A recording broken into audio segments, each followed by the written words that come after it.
नमस्कार, आर्या न्यूज देख रहे हैं आप। मैं हूं आपके साथ पल्लवी सिंह। यूपी में छठे चरण के लिए चुनाव मतदान जारी है और इस दौरान आपको बता दें कि यूपी में छठे चरण के लिए जो मतदान है उसमें 10 जिलों की 57 विधानसभा सीटों पर मतदान हो रहा है। इसी बीच एक बड़ी खबर आपको बताते चले कि गोरखपुर जिले में शाम 5 बजे तक के वोटिंग प्रतिशत की अगर बात करें तो कैंपियरगंज विधानसभा सीट पर 57.75% तक मतदान हो चुका है। गोरखपुर की तमाम सीटों पर चर्चा कर रहे हैं। यहाँ पर हम पिपराइच विधानसभा सीट पर भी 57.50% मतदान हुआ और गोरखपुर शहर विधानसभा सीट पर 51.98% मतदान हो चुका है। बता दें शाम 3 बजे तक के आंकड़े हम आपको बता रहे हैं, जहां गोरखपुर की ग्रामीण विधानसभा सीट पर 3 बजे तक 54.75% मतदान हुआ।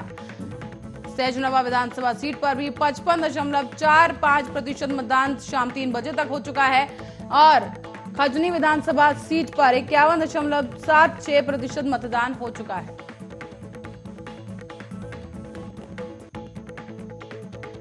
चौरी चौरा विधानसभा सीट पर 52.17% मतदान हो चुका है। यूपी में 57 विधानसभा सीटों पर मतदान जारी है और आपको बताते चले कि शाम 5 बजे तक के आंकड़े हमारे सामने आ चुके हैं। गोरखपुर जिले में शाम 5 बजे तक 53.90% मतदान हो चुका है।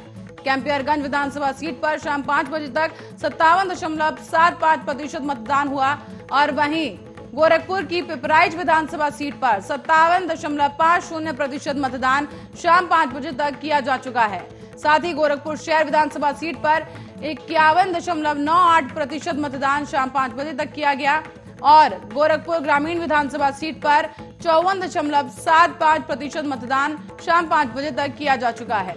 सहजनवा विधानसभा सीट पर भी 55.45% मतदान शाम 5 बजे तक किया गया। और बता दें छठे चरण के चुनाव हैं जहां मतदान किया जा रहा है।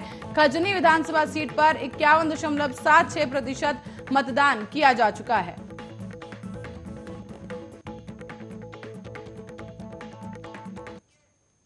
और रुक करेंगे अगली खबरों की ओर। आपको बता दें कि यूपी विधानसभा चुनाव के 7वें चरण के लिए आज प्रधानमंत्री नरेंद्र मोदी ने जौनपुर में एक जनसभा को संबोधित किया और इस दौरान उन्होंने विरोधी दलों पर जोरदार हमला बोला है।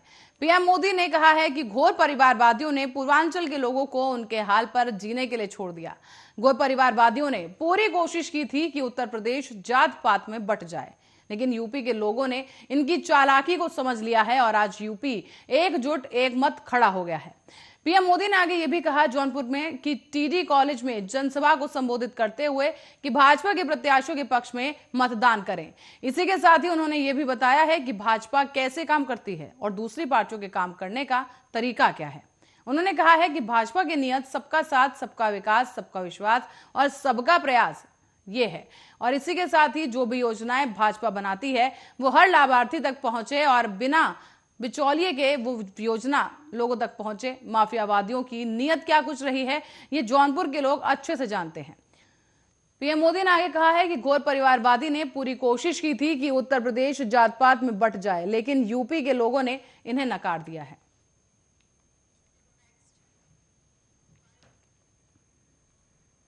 और उत्तर प्रदेश के वाराणसी में भी गुरुवार को समाजवादी पार्टी के राष्ट्रीय अध्यक्ष अखिलेश यादव की एक जनसभा रही।